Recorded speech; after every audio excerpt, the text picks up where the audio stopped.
Good morning everyone. So last class हम लोगों ने फाइनल अकाउंट बनाने का प्रोसेस देखा था, राइट? हमने जर्नल बनाया, पहले सारा ट्रांजैक्शंस को हमने जर्नल में रिकॉर्ड किया, receiving aspect, giving aspect. You can do it as per traditional approach, you can do it as per American approach, the modern one. Traditional में personal, real, nominal, then we have the golden rules, and modern में asset, liability, expense, income, and directly we have rules for debit and credit. Modern क्यों follow करते हैं? Because modern करने से अपन directly PL balance sheet बनाने का अपने को आइडिया हो जाता है। एंड जो हमारा जितना भी कंप्यूटराइज सॉफ्टवेयर जो डेवलप हुआ है, that is purely based on modern approach, कि जर्नल एंट्री रिकॉर्ड करते वक्त ही बता दो कि ये एसेट है कि लायबिलिटी है।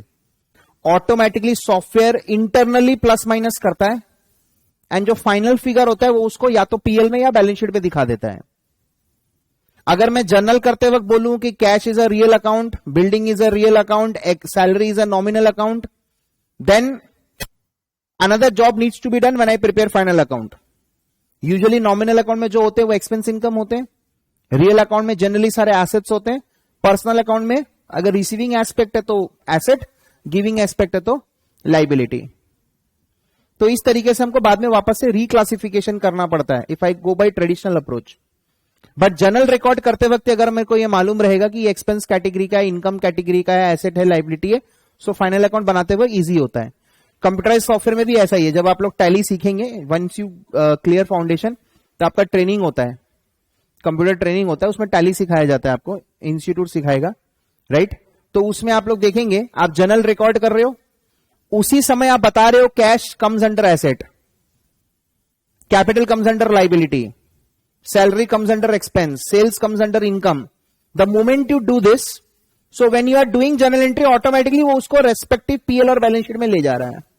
सॉफ्टवेयर में वैसा कमांड दिया हुआ है, राइट? तो काफी सारा हमने अकाउंटिंग प्रोसेस भी देख लिया, काफी सारा हमने अकाउंटिंग प्रिंसिपल्स भी देखा है। There are few principles left here and there that we are going to do right now. ठीक है, एक हमारा अकाउंटिंग प्रिंसिपल जो है हम लोग को करना है, that is accrual concept.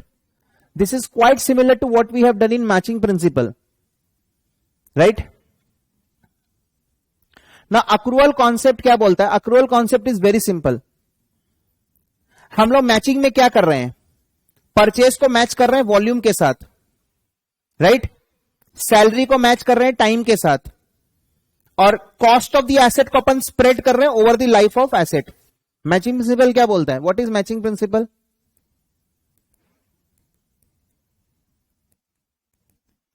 Matching principal बहुत सिंपल है। परचेज कॉस्ट को अपन कर रहे हैं वॉल्यूम के साथ मैच, सैलरी, रेंट, इन सब को अपने कर रहे हैं टाइम के साथ मैच, और जो कॉस्ट ऑफ फिक्स्ड एसेट है इसको भी अपने कर रहे हैं टाइम के साथ मैच। तो यहां पे अपन क्या करते हैं? Cost of fixed asset is spread over the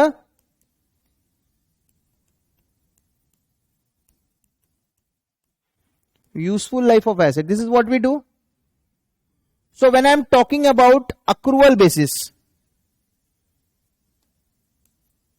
ये जो मैं accrual basis की बात कर रहा हूं, जनरली ये इन कैटेगरी से डील करता है।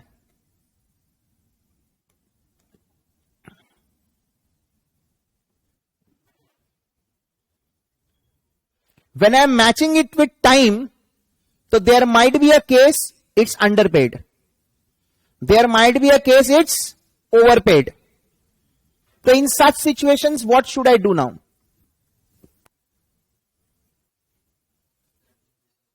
In that case, there will be some prepaid if it's overpaid. If it is underpaid, there will be outstanding. We have seen last stage हमने जो final account का क्वेश्चन किया था, उसमें एक महीने का rent was outstanding because it was underpaid, right? So during the year when I am making payment for salary, when I am making payment for rent, when I am making payment for other expenses, मैं उसको straight away expense category में मैं डालता हूं। बाद में मैं जाके चेक करता हूं कि एक्चुअली टाइम रिलेटेड कितना है। कहने का मतलब है बहुत सिंपल है, benefit derived in an accounting period is expense, right? It does not matter whether paid or payable. फर्क नहीं पड़ता पैसे दिए हों या नहीं. It does not matter whether paid और पेएबल. जो भी बेनिफिट हम अकाउंटिंग पीरियड में डिराइव करेंगे वो हमारे लिए एक्सपेंस माना जाएगा, राइट? अगर मैंने इस प्रेमाइसेस को यूज किया 12 महीना तो मेरा 12 महीने का खर्चा ultimately profit and loss account में आएगा. पेमेंट मैंने ड्यूरिंग द ईयर जैसे जैसे मैं पेमेंट करते जाता हूं मैं उसको expense expense expense expense expense expense दिखाते जाता हूं. साल के अंत में यह चीज पॉसिबल है. तो अक्रूअल कॉन्सेप्ट आप ड्यूरिंग द ईयर नहीं लगा सकते, आपको एंड ऑफ द ईयर ही लगाना पड़ेगा, right? Similarly benefit provided in an accounting period is income. It does not matter whether received or receivable. ये दो बातें आपको याद रखनी है.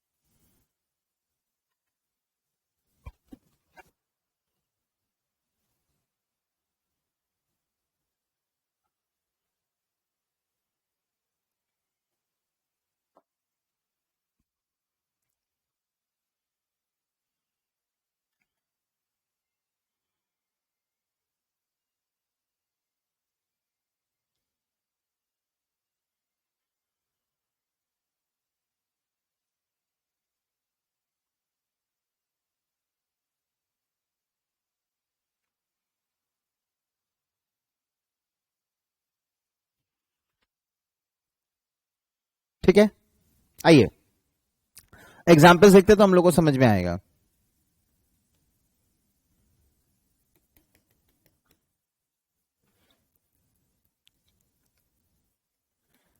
Rent paid during the year 44,000. ठीक है, रेंट पर मंथ 4,000.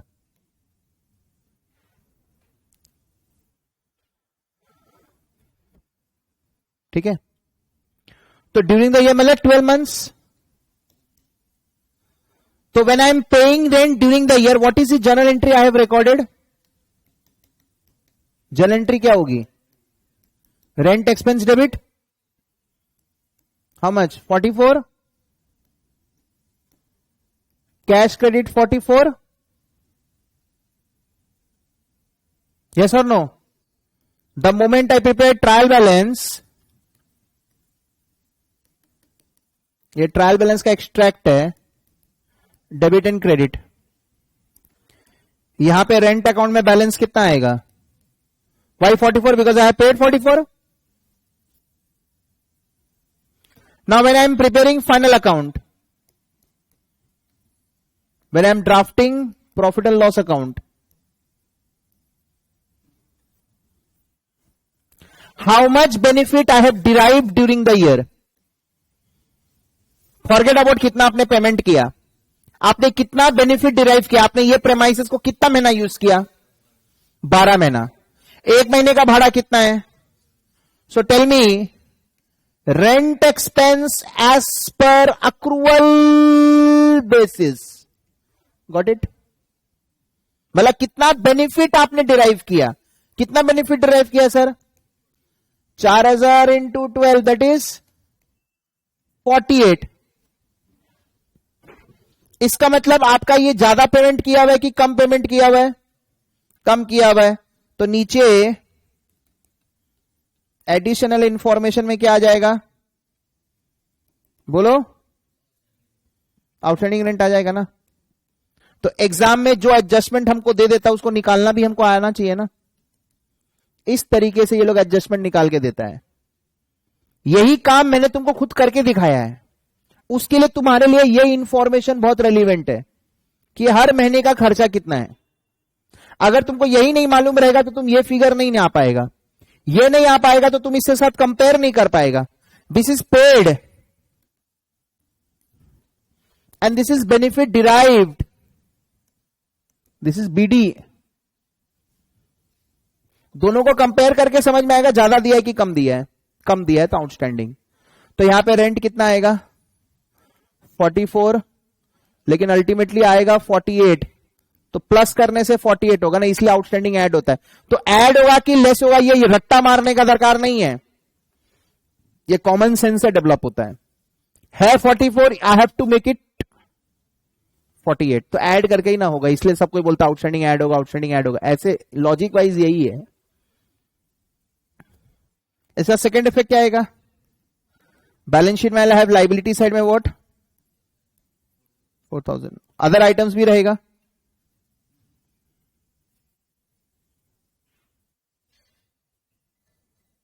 सिंपल है ना।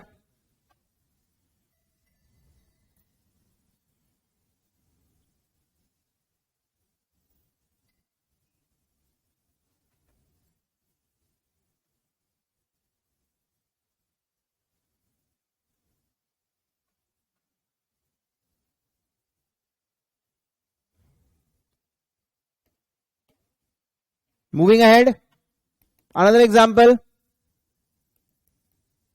Rent paid during the year, how much? 52।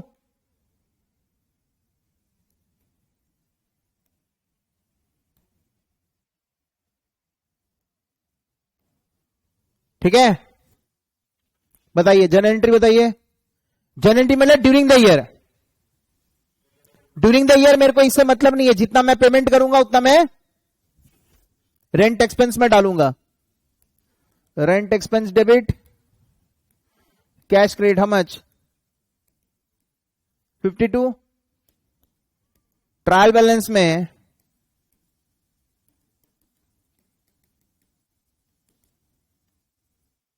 Rent कितना आएगा? 52। अब बात कर लेते फाइनल अकाउंट का, हाँ या ना?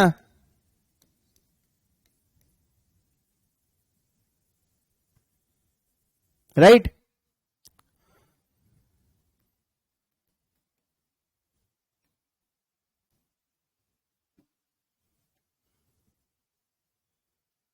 ठीक है,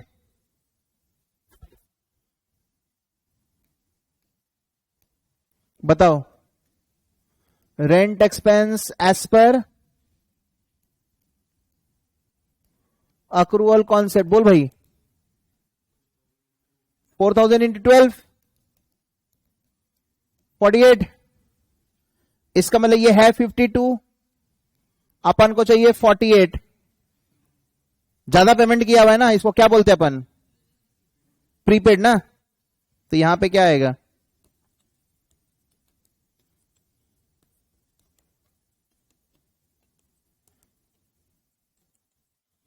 प्रीपेड रेंट 4000, तो यहां पे लेस करने से 48 होगा ना। ये क्या अगला साल भाड़ा देना पड़ेगा? एक महीना का नहीं देना पड़ेगा क्योंकि ऑलरेडी पेड इन एडवांस है ना, तो मेरे लिए एसेट हो जाएगा। जो भी बेनिफिट हमको फ्यूचर में डिराइव होगा वो मेरे लिए आज के दिन एसेट है। तो ये मेरा प्रीपेड रेंट क्या है? एसेट हो गया एक टाइप का।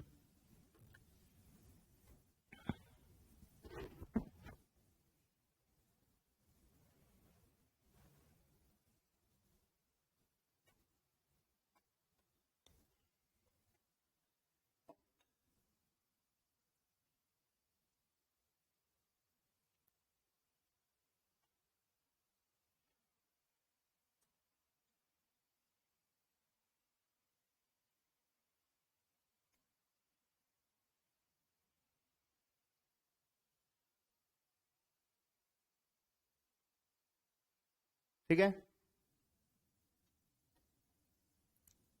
और एग्जाम्पल कराता हूं।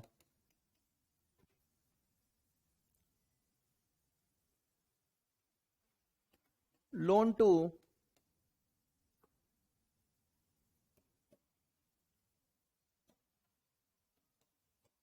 Sharma at the rate 12% per annum on 1st March 2023। ठीक है, अच्छा, अकाउंटिंग पीरियड है 2023। जब ऐसे लिखा रहेगा मतलब जैन से दिसंबर, अगर लिखा रहेगा 23-24 मतलब 23 का अप्रैल से लेके 24 का मार्च तक, समझ गया। एनीवे लोन दिया हुआ है, अच्छा,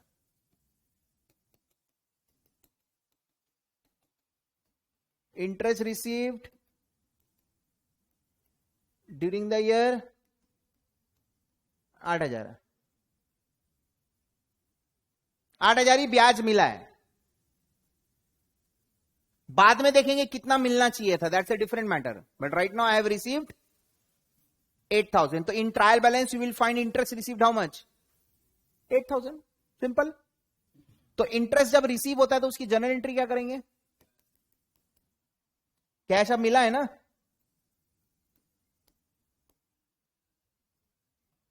cash debit, interest received income credit,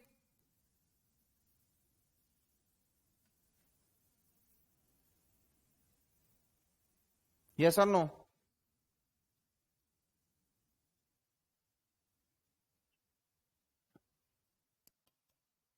trial balance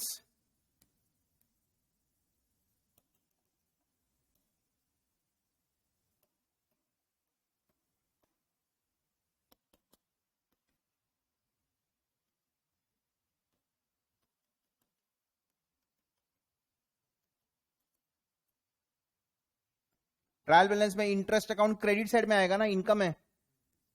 आप लोन देते हो तो आपको ब्याज मिलता है। अब आप मेरे को बताना फाइनल अकाउंट में interest income as per accrual concept मैंने सामने वाले को कितना बेनिफिट प्रोवाइड किया। मैंने सामने वाले को मार्च में पैसा दे दिया, मार्च से लेके साल खत्म हो रहा है 31 दिसंबर 2023 को, मतलब करीबन 10 महीना वो मेरा पैसा यूज किया है। I have provided him benefit of money for 10 months in this year. I have provided him benefit of money in for 10 months. मैंने उसको मनी का बेनिफिट दिया ना, राइट, गॉट माई पॉइंट। मैंने उसको 10 महीने का बेनिफिट प्रोवाइड किया है, तो 10 महीने का मेरे को ब्याज मिलना चाहिए। 1 लाख का लोन अमाउंट है, 12% पर एनम है और 10 months, तो टेक्निकली स्पीकिंग 10,000 रुपए मेरा इंटरेस्ट इनकम होना चाहिए।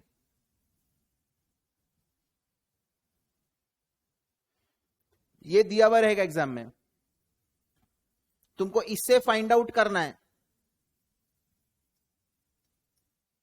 ये वाला इंफॉर्मेशन से तुमको फाइंड आउट करना है। तो कम मिला ना ब्याज, तो इनकम अगर कम मिला है, अर्नड बट नॉट रिसीव्ड, इसको क्या बोलते हैं, earned but not received accrued. तो यहां पे एडिशनल इंफॉर्मेशन में अर्नड बट नॉट रिसीव्ड इसको बोलेंगे हम लोग एक्रूड इंटरेस्ट। क्या बोलेंगे इसको, कितना, 2,000। So now profit and loss account credit side, interest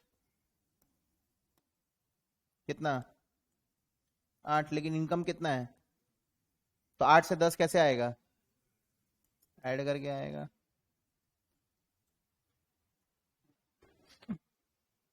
बहुत सिंपल है। और मिला नहीं बोल के बैलेंस शीट में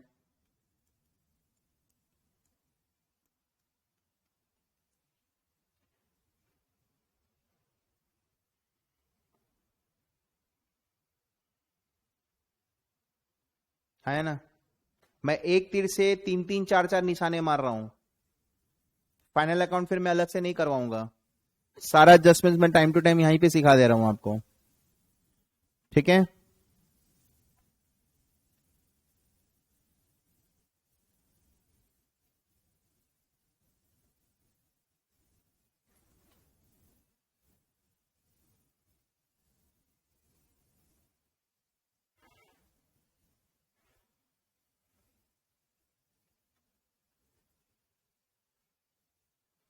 बड़े आगे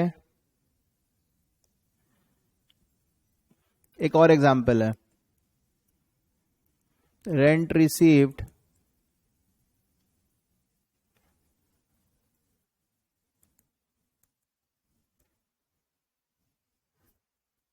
ड्यूरिंग द ईयर, ठीक है।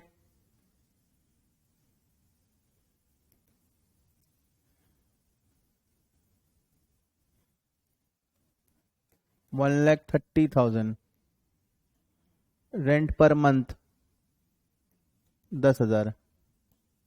मेरा एक प्रॉपर्टी था, मैंने तुमको भाड़े पे दे दिया, ठीक है। There was a property that I have given you on rent. तो बताओ जनरल एंट्री क्या होगा, मेरे लिए इनकम है ना ये। I have given you the benefit of property, you are using my property. मैं रिसीव नहीं कर रहा हूं, मैं प्रोवाइड कर रहा हूं बेनिफिट। तो जो कंसिडरेशन मेरे को मिलेगा इन रिटर्न, जो मंथली कंसिडरेशन मेरे को मिलेगा, वो मेरे लिए इनकम है। जब मैं किसी का सर्विस यूज करता तो मैं उसको मंथली कंसिडरेशन देता हूं, और जब मैं बेनिफिट प्रोवाइड करूंगा तो मैं मंथली कंसिडरेशन रिसीव करूंगा, या तो ब्याज, property. Got my point. So cash 130,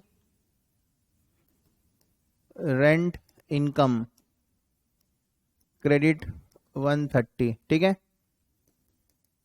trial balance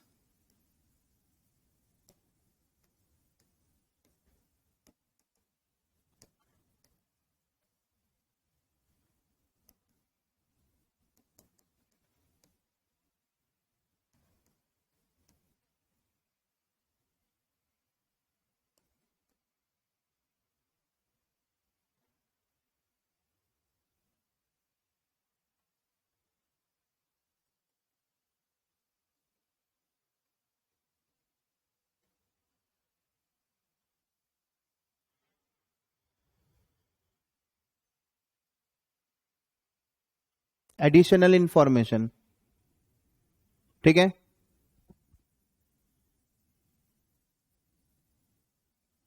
बाद में तो ये मेरे को रेंट रिसीव हो गया।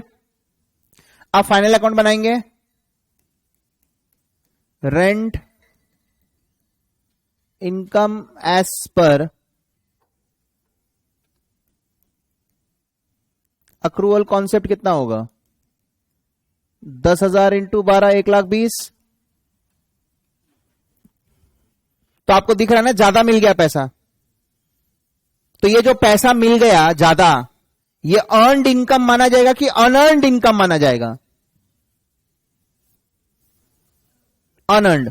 तो याद रखना, unearned income, income received in advance, pre received income, ये सब एक ही चीज है।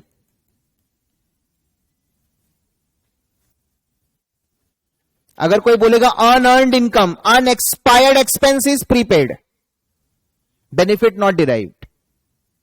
अनअर्नड इनकम मतलब हमने बेनिफिट प्रोवाइड नहीं किया, पैसे मुझे पहले मिल गए। जैसे जब आप लोग स्टार्टिंग में फीस दिया ना, दैट्स वाज अनअर्नड, हालांकि fees paid is not refundable, that's a different matter, but technically speaking that is unearned for us. जैसे जैसे टाइम बीतता जाता है वो हम लोग उसको अनअर्न्ड से उसको अर्न्ड कैटेगरी में डालते हैं. Got my point? तो ये हमारे लिए अनअर्न्ड है अभी. As per accrual concept this is 120, right? So अगर हम लोग प्रॉफिट एंड लॉस बनाएंगे, सो रेंट इनकम कितना आएगा? 130 है, बट अल्टीमेटली अपन को क्या दिखाना है? 120 लेस करके ही ना आएगा.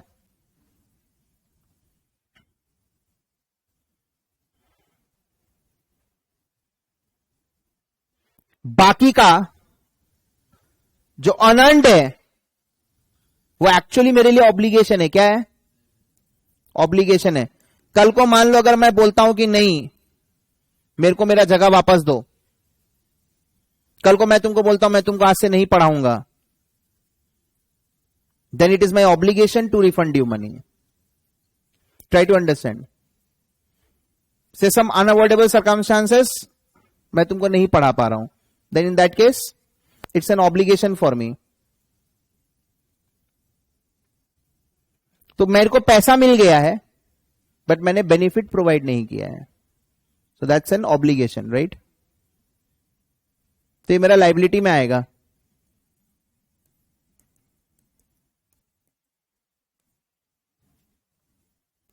अनअर्न्ड इनकम या प्री रिसीव भी लिख सकते हो.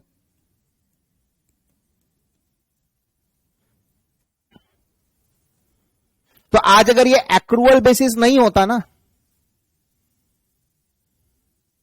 कैश बेसिस में क्या होता है मालूम है?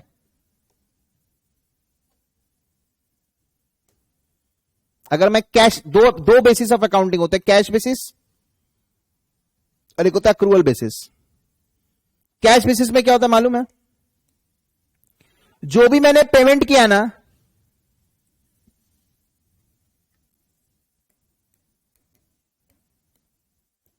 यही मेरा खर्चा मान लिया जाएगा. What ever I have paid, ये जो भी मैंने पैसे दिए ना, यही मेरा खर्चा मान लिया जाएगा. This is under cash basis. ये सब कुछ नहीं होगा. ट्रायल बैलेंस जो 44 है वो सीधा expense, there will be no adjustments. Cash basis में नीचे कोई एडजस्टमेंट्स नहीं होता है. यहां पर भी वही चीज होगा. ये जो भी मैंने पेमेंट किया ना,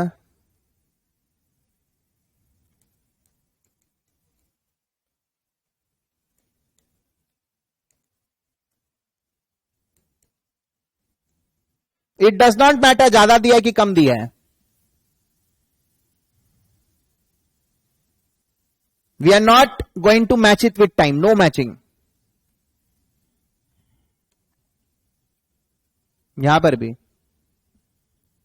ये जो है ना,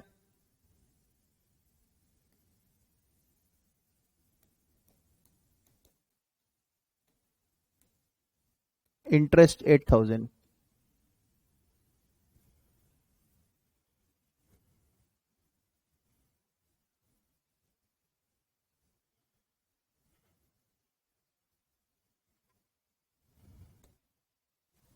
यहां पे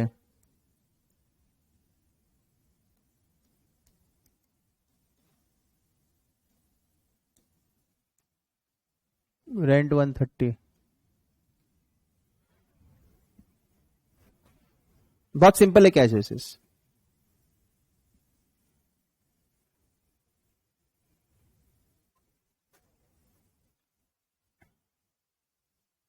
ठीक है.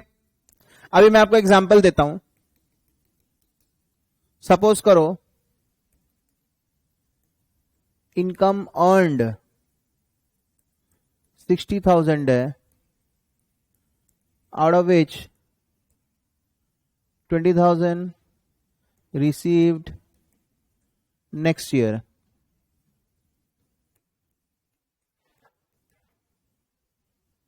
Expenses paid 25. आउटस्टैंडिंग एक्सपेंस 15,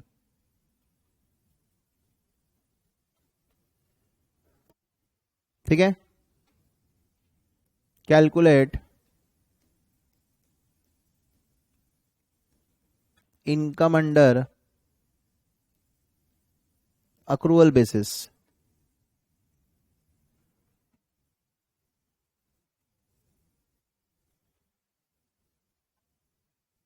ठीक है, calculate income under accrual basis. करो, निकालो।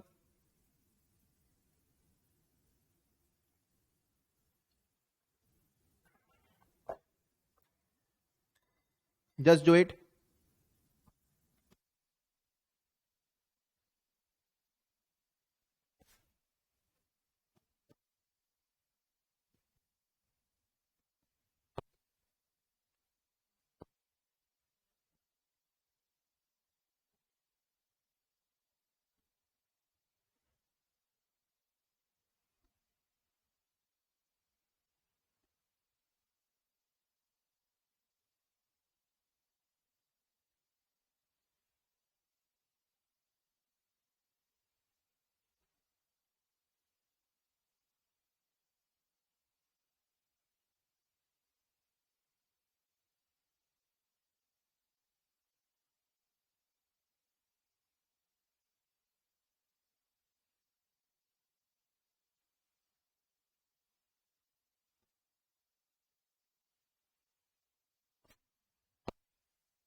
ठीक है, हुआ।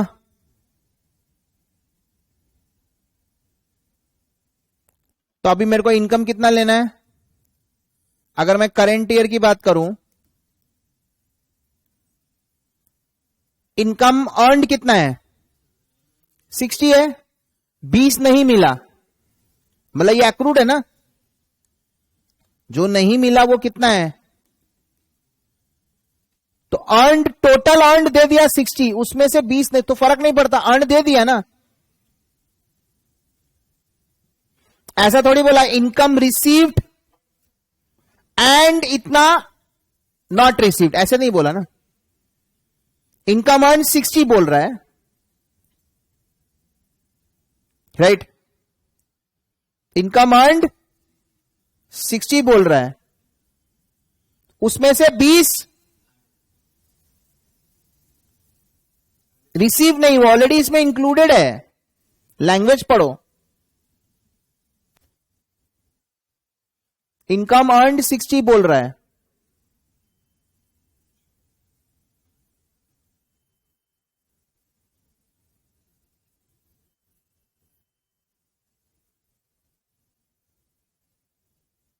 ठीक है, अर्न कितना बोला है 60, उसमें से 20 नहीं मिला। एक्रूअल क्या बोलता है, मिला हो नहीं मिला उससे फर्क पड़ता है क्या, अर्नड कितना ये देखो, वेदर इट इज रिसीव्ड और रिसीवेबल इट डजंट मैटर। ये जो पैसा जो नहीं मिला है इसका सर्टेनिटी होना चाहिए मिलने का। There is another concept, realisation concept, सुनने में सब एक जैसा ही, accrual, realisation, matching, everything is same. तो रियलाइजेशन कॉन्सेप्ट क्या बोलता है, रेवेन्यू आप तभी दिखाओ, दी रेवेन्यू है ना, इनकम मतलब रेवेन्यू हो गया, राइट, इनकम आप तभी दिखाओ जब उसकी सर्टेनिटी हो कलेक्शन की। आज हम लोग फीस एडवांस में लेते हैं तो हमारे पे रियलाइजेशन कॉन्सेप्ट अप्लाई नहीं करता है, because when we have already received, what about certainty, certainty is 100%। But जब मैं उधार का धंधा करूंगा तब यहां पे कंसिडरेशन ऑफ डाउट आएगा कि जो उधारी है वो मिलेगा कि नहीं मिलेगा। सामने वाला मान लो ऑलरेडी बैंकरप्ट हो चुका और तुम उसको उधार दे दिया,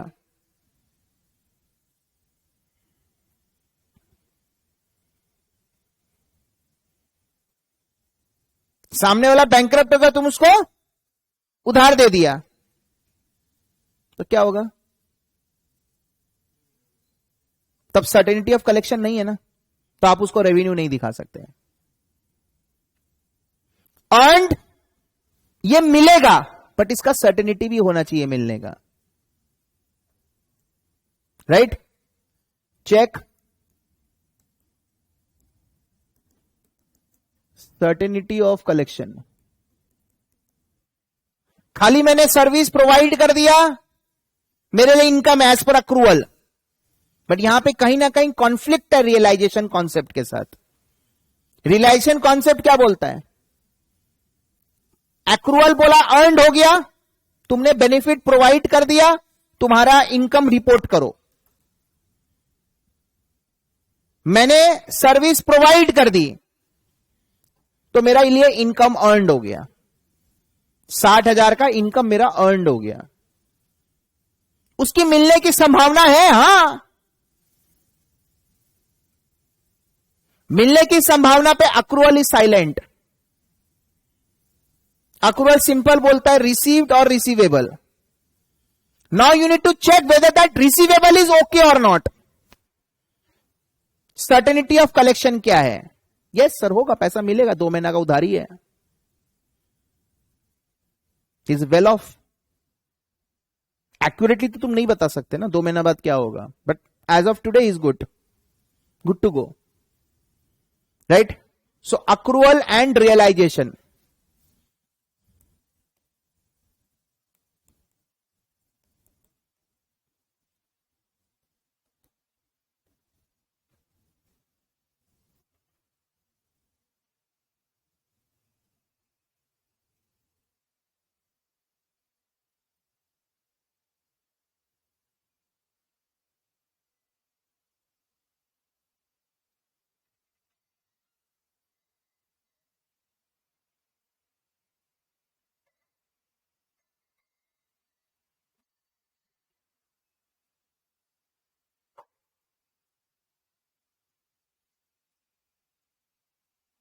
ठीक है।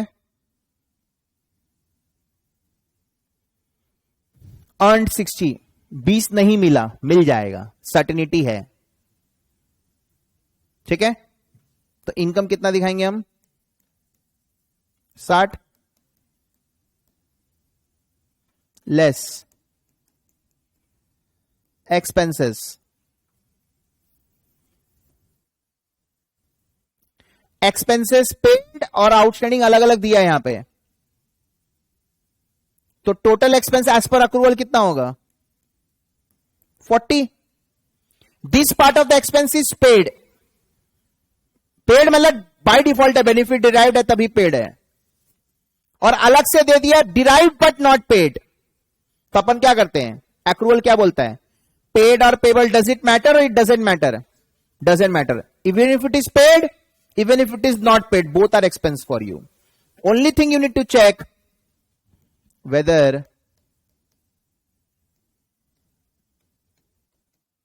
benefit is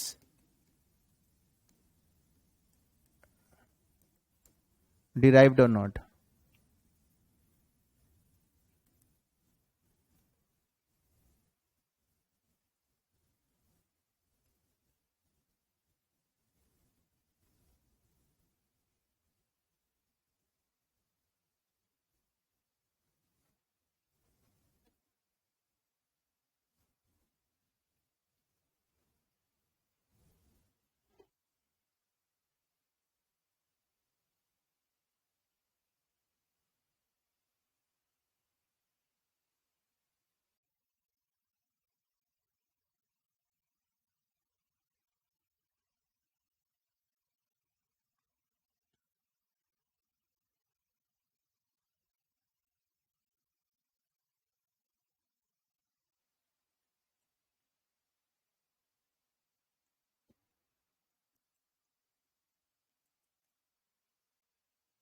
right right?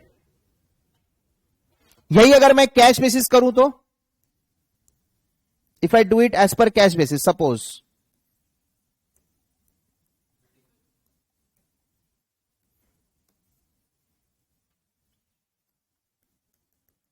Net profit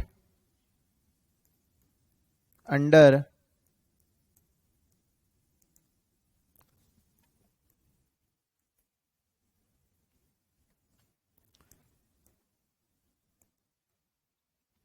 current year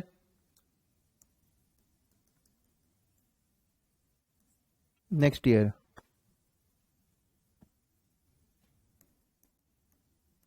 income 60 में से 20 अभी रिसीव नहीं हुआ ना, कितना होगा, कैश बेसिस बोला जो मिला वही इनकम है, जो अगले साल मिलेगा वो अगले साल का इनकम माना जाएगा, इस साल का नहीं। एक्रूअल में नेक्स्ट ईयर इनकम इस कुछ नहीं, इसका कुछ भी पोर्शन नेक्स्ट ईयर नहीं आएगा, लेकिन यहां पे देखो नेक्स्ट ईयर 20,000 जा रहा है। एक्सपेंसेस भी जितना पेड हुआ वही इनकम माना जाएगा, बाकी जो आउटस्टैंडिंग है वो नेक्स्ट ईयर पे होगा, तो नेक्स्ट ईयर।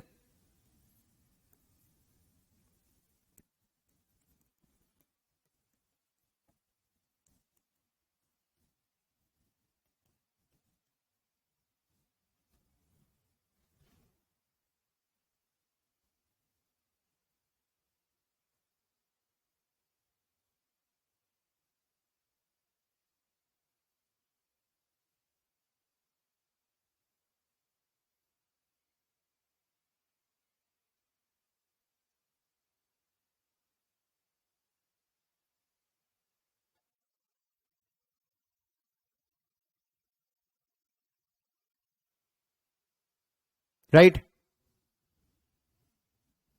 बहुत इंपॉर्टेंट है ये।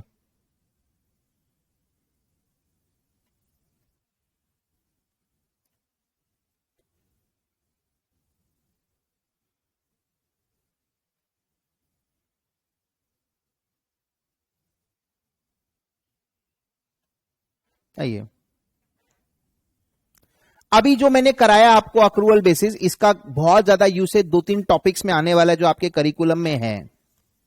जैसे कि अगर मैं बात करूं final account, right, then we have not for profit organisations, then we have accounting from incomplete record. तो कुछ कुछ चैप्टर्स ऐसे हैं जिसमें इन चीजों का उपयोग बहुत ज्यादा है, जैसे मैं कुछ कुछ आपको अभी दिखाऊंगा, राइट। एग्जाम में एक चीज और आता है, आपको कैश बेसिस का फिगर दे देगा and you have to convert that figure into accrual basis. This reconciliation also comes. Sir ऐसा क्यों?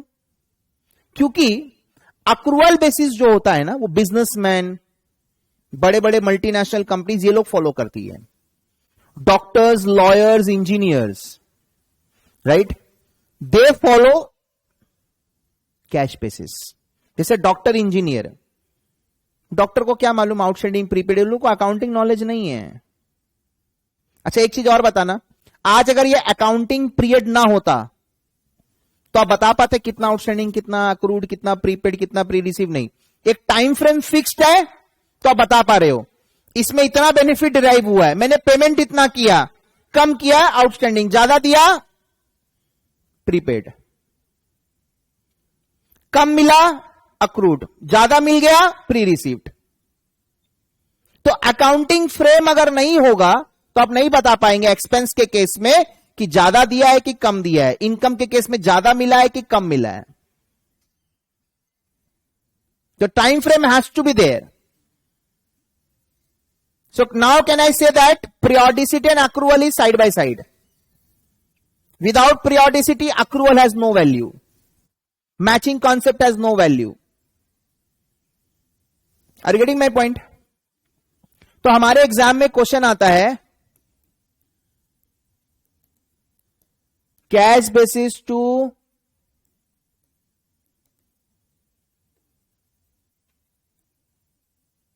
Accrual basis.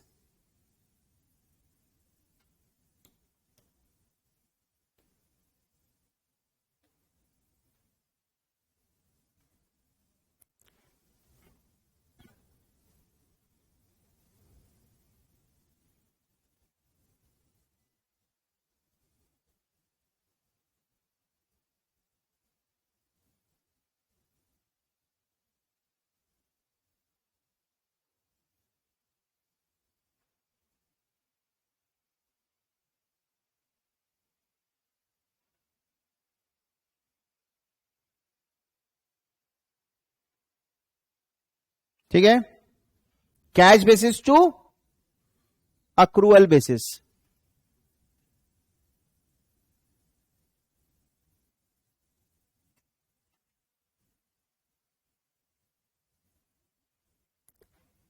Final account, not for profit organisation, accounting from incomplete record, right. What they will do, suppose करो मैं तुमको एक बात बताता हूं, मेरे ऑर्गेनाइजेशन में बहुत सारे एम्प्लॉय काम करते हैं, कोई मेरे से एडवांस मांग लेगा, किसी का पैसा मैं थोड़ा लेट से दूंगा, हो सकता है ना. So at the same point of time I might have prepaid, I might have outstanding. Possible है. अगर एक ही बंदा है तो या तो प्रीपेड होगा या खाली आउटस्टैंडिंग होगा, दोनों नहीं हो सकता. एक आदमी को दो कैसे चीज हो सकता है. लेकिन मेरे ऑर्गेनाइजेशन में बहुत सारे बंदे काम करते हैं, तो किसी किसी का प्रीपेड होगा, किसी किसी का आउटस्टैंडिंग होगा. जनरली क्या होता है, इस महीने का सैलरी हम लोग अगले महीने का 5 तारीख तक देते हैं या 1 तारीख 2 तारीख तक देंगे. तो अकाउंटिंग पीरियड तो दिसंबर में खत्म हो जाएगा, तो दिसंबर की सैलरी उनको जैन में मिलेगी. तो दिसंबर, एज ऑफ दिसंबर तो वो आउटस्टैंडिंग है ना. Try to understand. तो जब हम लोग एग्जाम में क्वेश्चंस देखेंगे, हम लोग को आउटस्टैंडिंग भी दिखेगा, सेम कैटेगरी का एक्सपेंस का प्रीपेड भी दिख सकता है. तो उसे ये मत सोचना कि सर एडवांस भी दे दिया और आउटस्टैंडिंग ऐसे कैसे. नहीं, बहुत सारे लोगों से मैं डील कर रहा हूं, राइट. तो सपोज करो मैं आपको एक सिंपल से एग्जांपल देता हूं. salaries paid during the year 2022, right, 2,20,000.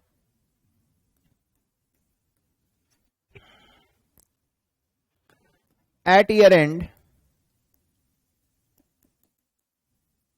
it was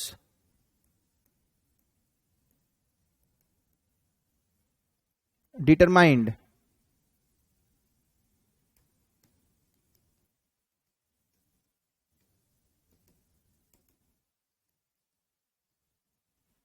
prepaid salary 15,000,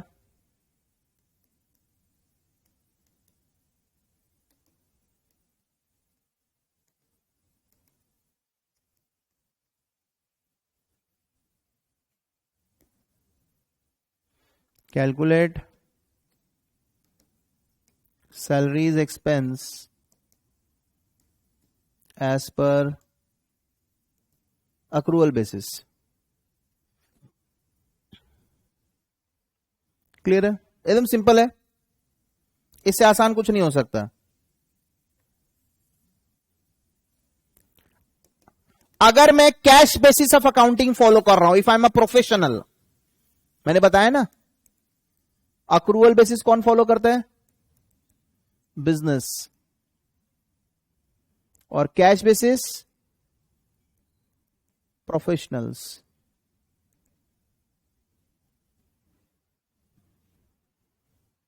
बड़े बड़े बिजनेस हाउसेस को कैश बेसिस फॉलो करना अलाउ नहीं है। अक्रूवल को मर्केंटाइल सिस्टम ऑफ अकाउंटिंग भी बोला जाता है, राइट? एनीवे, अगर मैं कैश बेसिस की बात करूंगा, यही मेरा प्रॉफिट एंड लॉस में आएगा। This is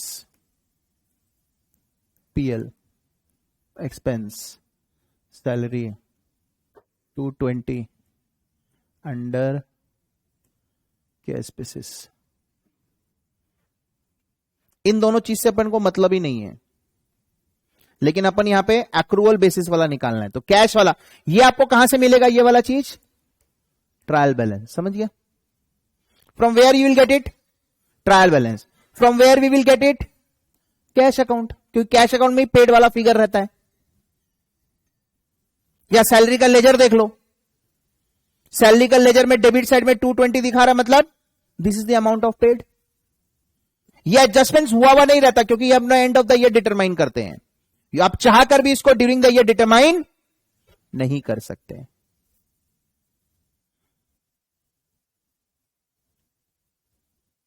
right? मेरे को बताइए, सैलरीज पेड कितना है? 220, राइट? प्रीपेड मतलब बेनिफिट डिराइव्ड और अनएक्सपायर्ड बेनिफिट। प्रीपेड मतलब क्या? बेनिफिट डिराइव कर चुके हो कि करोगे? करेंगे, इसको माइनस करते हैं ना अपन, क्योंकि कब बेनिफिट डिराइव करोगे? Next year. यस और no? when I will derive this benefit? Next year, because as of today this is unexpired but paid. Unexpired but, so when paid means it is included in this. Less 15,000 prepaid salaries less हो रहा है, क्योंकि ये इस साल का खर्चा नहीं है ही नहीं। नॉट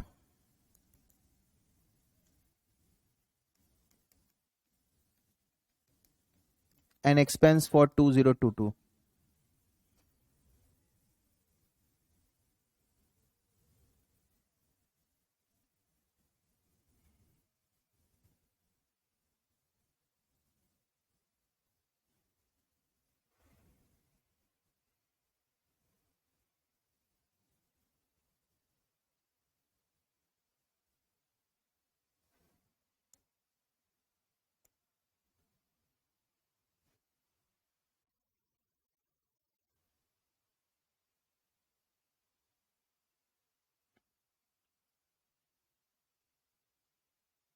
ठीक है?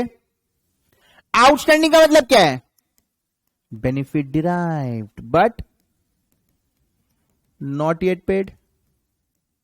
तो बेनिफिट डिराइव मतलब खर्चा है कि नहीं है इस साल का?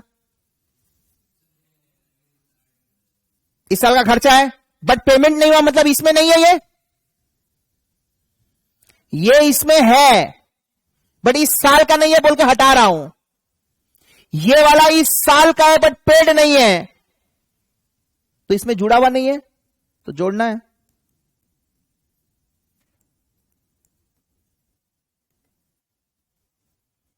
हाँ है ना? कितना आ रहा है? 2,15,000। तो इसका मतलब प्रॉफिट एंड लॉस अकाउंट में सैलरी 2,15,000 जाएगा, प्रॉफिट एंड लॉस अकाउंट में सैलरी 2,15,000 जाएगा, और बैलेंस शीट में आउटस्टैंडिंग सैलरी भी जाएगा, प्रीपेड भी जाएगा, है ना।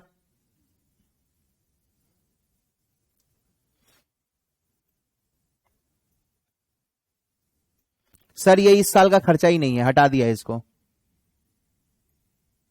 राइट।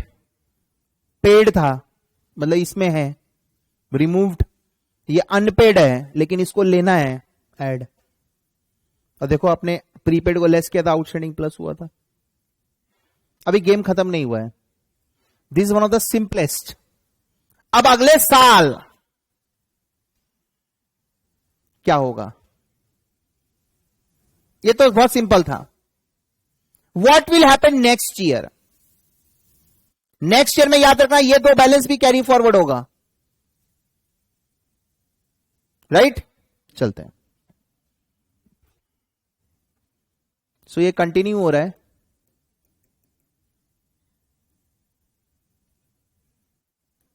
अब हम लोग अकाउंटिंग पीरियड 2023 का बात करेंगे। Salaries paid 240, prepaid salary as on 31 December 12,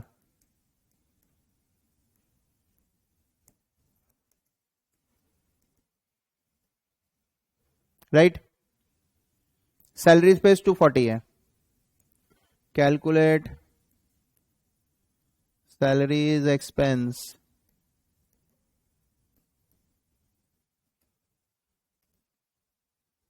अच्छा अगर कैश बेसिस की बात करूं तो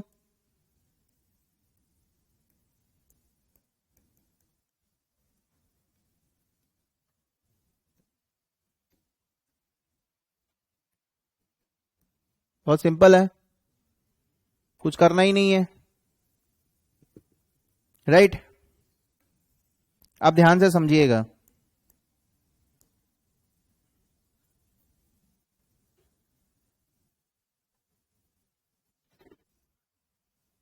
right. Very carefully you have to see this, एकदम अच्छे से समझना है। पहला बात, सैलरीज पेड कितना है, 240।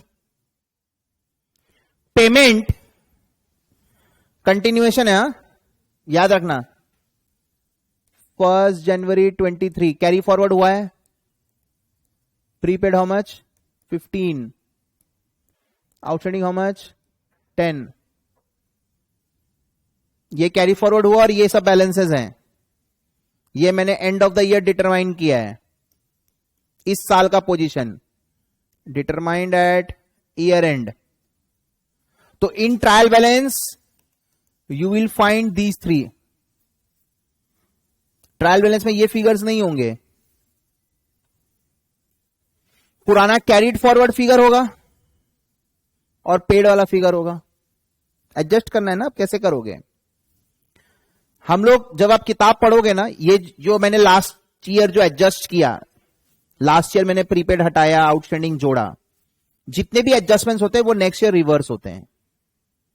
बट एग्जाम में तो मैं लास्ट ईयर का करके फिर करंट ईयर कर नहीं सकता। एग्जाम में तो मेरे को डायरेक्ट यही मेरा क्वेश्चन है, सीधा यही क्वेश्चन आएगा। बहुत सिंपल सोचना, मैंने जो पेमेंट किया है पहले मैं पिछले साल का पेमेंट करूंगा कि इस साल का करूंगा।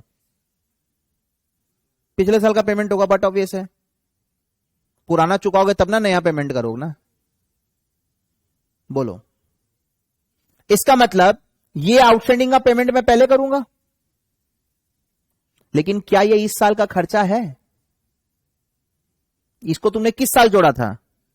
पिछले साल जोड़ा था। मतलब ये वाला हमारा नॉट एन एक्सपेंस फॉर 2023 हो गया, तो इसको हटाओ। ओपनिंग आउटस्टैंडिंग सैलरी, पिछले साल जो प्रीपेड था, अब ये कौन से साल का खर्चा है? इस साल का। So this is expense for 2023। पिछले साल क्या लिखा था हमने? Not an expense for 2022, it is expense for 2023 expense, इसलिए तो हटाया ना। अब इस साल का खर्चा है ये, तो इसको ऐड करेंगे।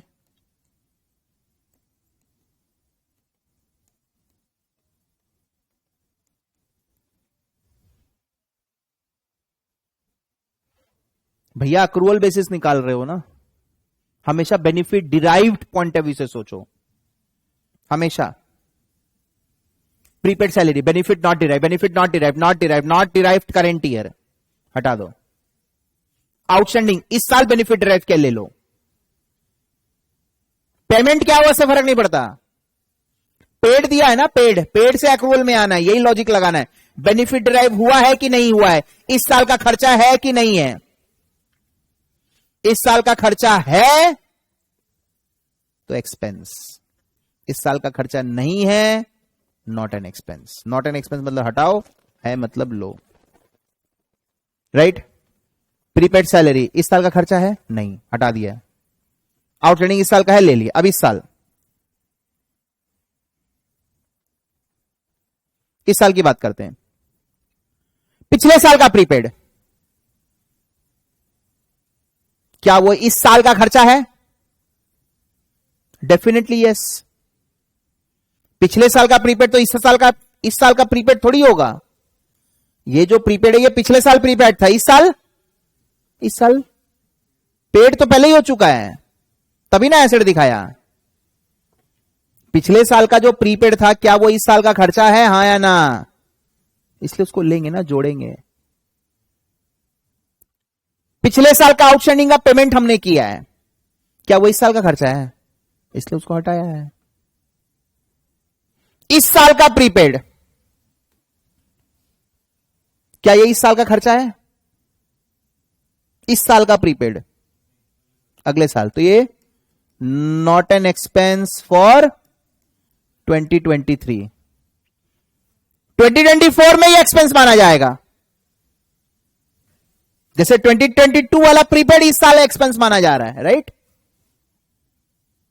और ये वाला एक्सपेंस फॉर दिस ईयर 2023।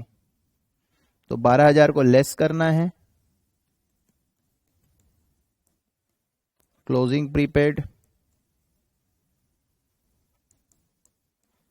और 9,000 को ऐड करना है।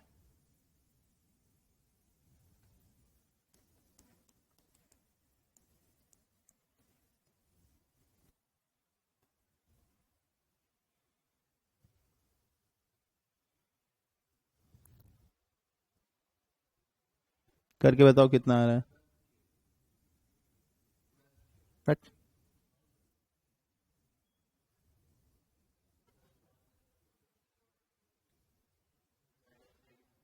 238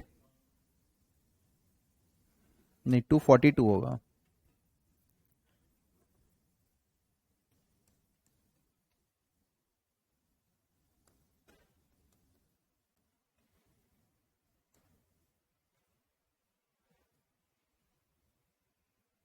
सर प्रीपेड इस साल का प्रीपेड इस साल का खर्चा नहीं है, इस साल का आउटस्टैंडिंग बेनिफिट इसी साल डिराइव किया, तो ये माइनस होगा और ये ऐड होगा। With respect to opening just the reverse, opening date का आउटस्टैंडिंग इस साल का खर्चा ही नहीं है ना, राइट।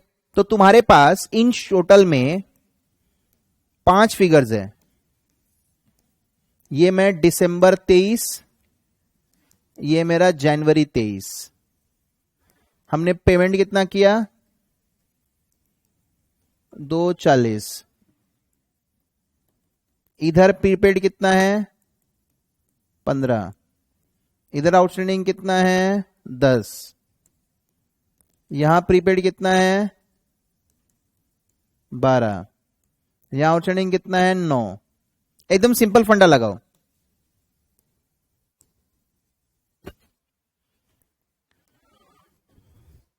क्लोजिंग डेट वाला प्रीपेड कौन से साल का खर्चा है? ये नेक्स्ट ईयर का खर्चा है, इस साल नहीं है ना ये, तो इसको लेस करेंगे। आउटस्टैंडिंग क्लोजिंग डेट का कौन से साल का खर्चा है? इस साल का। एरो अंदर आ रहा है ना, प्लस करेंगे। ओपनिंग डेट का आउटस्टैंडिंग मतलब कौन से साल का खर्चा है ये, लेस होगा। लास्ट ईयर प्रीपेड था, खर्चा है इस साल का। देख लो, जो एरो अंदर है वो प्लस है, जो एरो बाहर है वो माइनस है। एकदम सिंपल लॉजिक है। तुमको खाली बेनिफिट डिराइव्ड लेना है, cash to accrual, benefit derived. Last year का prepaid, last year benefit was not derived, it will be derived this year plus. Outstanding पिछले साल का, पिछले साल बेनिफिट डिराइव्ड। आउटस्टैंडिंग हमेशा पास्ट के तरफ मूव करता है, तो ओपनिंग डेट का past last year, closing date का past is current year. Prepaid हमेशा फ्यूचर में जाता है, ओपनिंग डेट का prepaid future is current, closing date का future is next year.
Is it okay? तो एग्जाम में इस टाइप का छोटा क्वेश्चन भी आ सकता है 4 मार्क्स का। They will give you cash figure and they will tell you to convert into accrual basis, right? Let us do few more. So now how they will give the data, I tell you. अच्छा, one more thing, ये वाला जैसे हो गया। So now when I talk about PL, 2023 का बात हो रहा है, राइट? तो पीएल में salary will be 242, this figure accrual basis वाला। बैलेंस शीट, ये तो रिवर्स हो गया ना।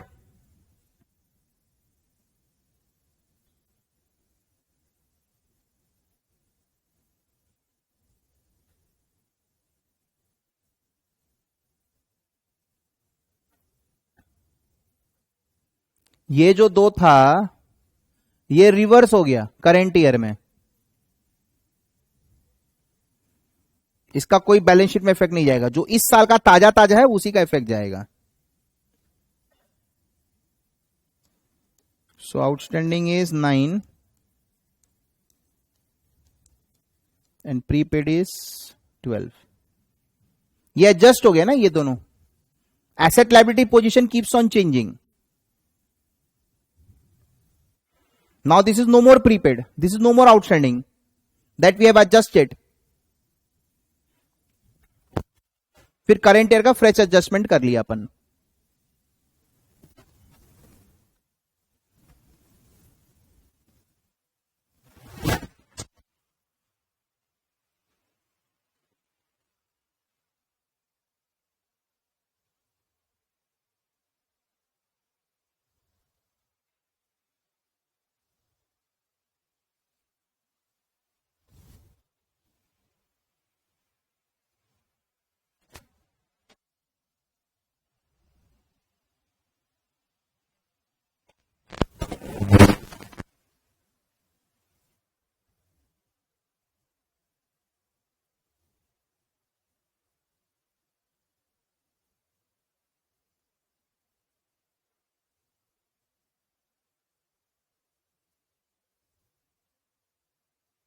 ठीक है, आइए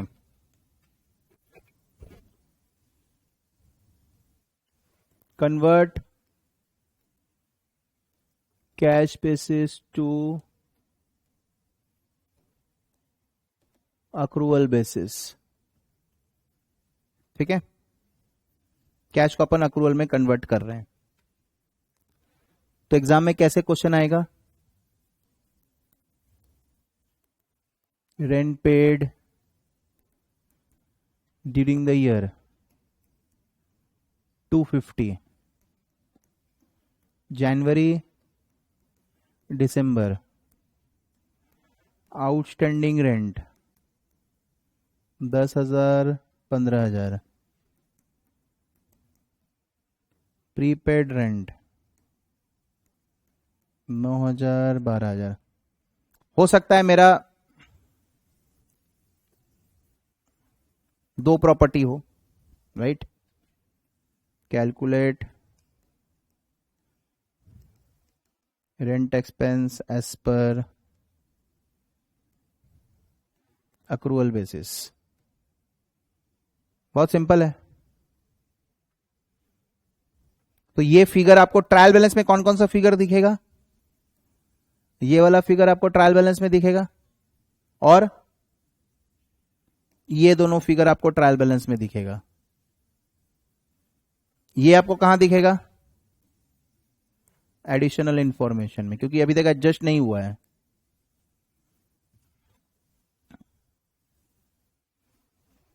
राइट? ये आपको ओपनिंग बैलेंस शीट में भी दिखेगा।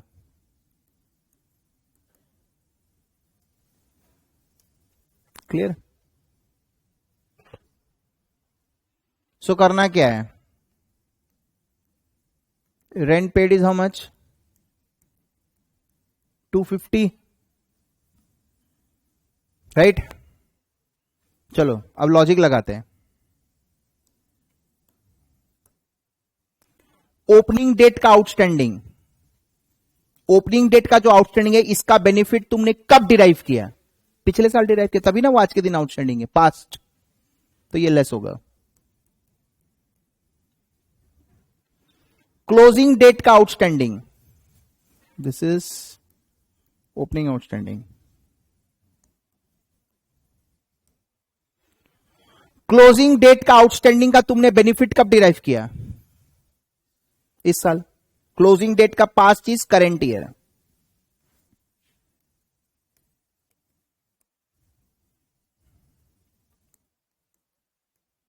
ठीक है, आउटस्टैंडिंग हो गया।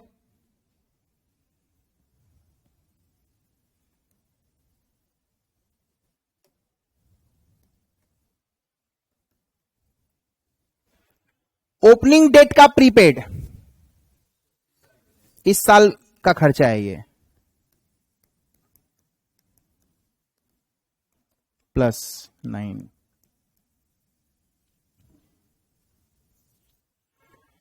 क्लोजिंग डेट का प्रीपेड नेक्स्ट डे डिराइव करेंगे, तो इस साल का खर्चा नहीं है।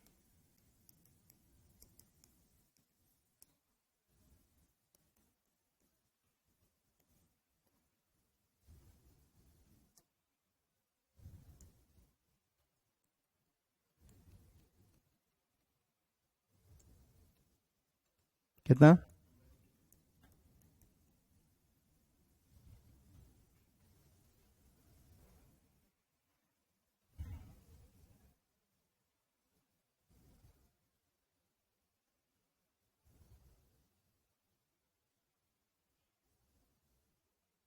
Is it fine?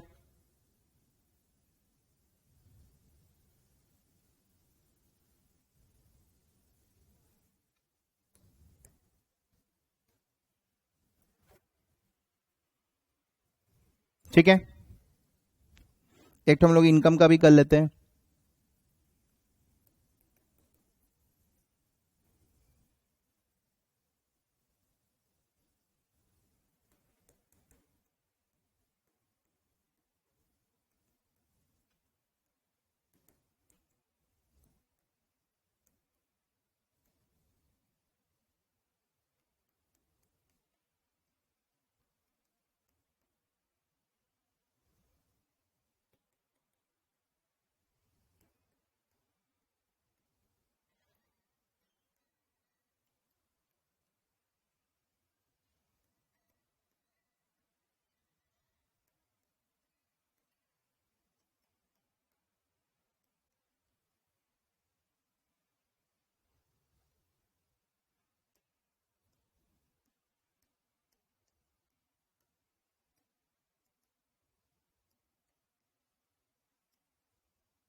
ठीक है।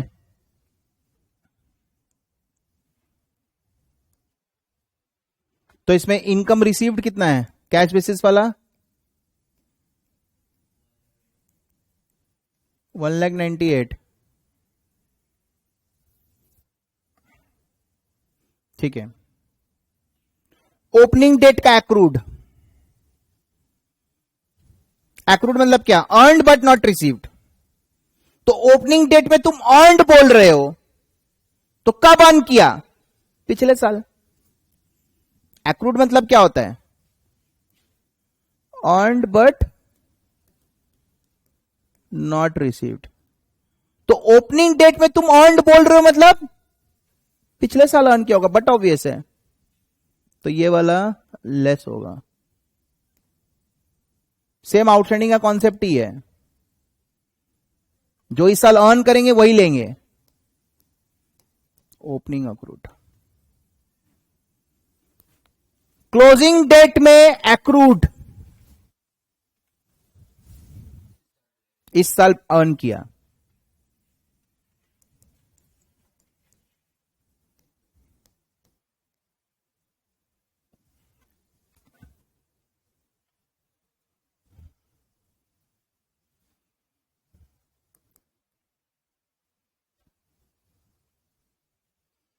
ओपनिंग डेट में अनअर्न्ड मतलब पैसा पहले मिल गया था। अनअर्न्ड मतलब क्या? Received but service not provided. तो ओपनिंग डेट में मिल गया था मतलब पहले मिल गया था।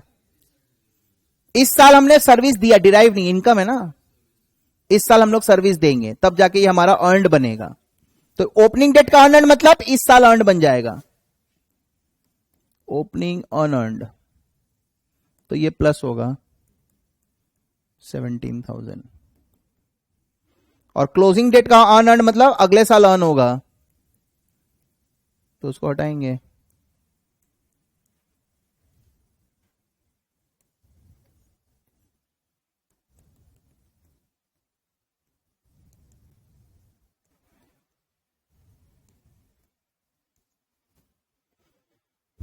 हाँ,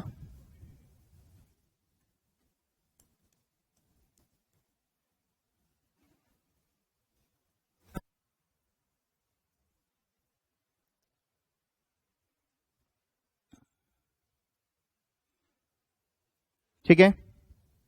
तो इसका use NPO, not for profit of making organisation, accounting from incomplete record, final account, सब में आने वाला है।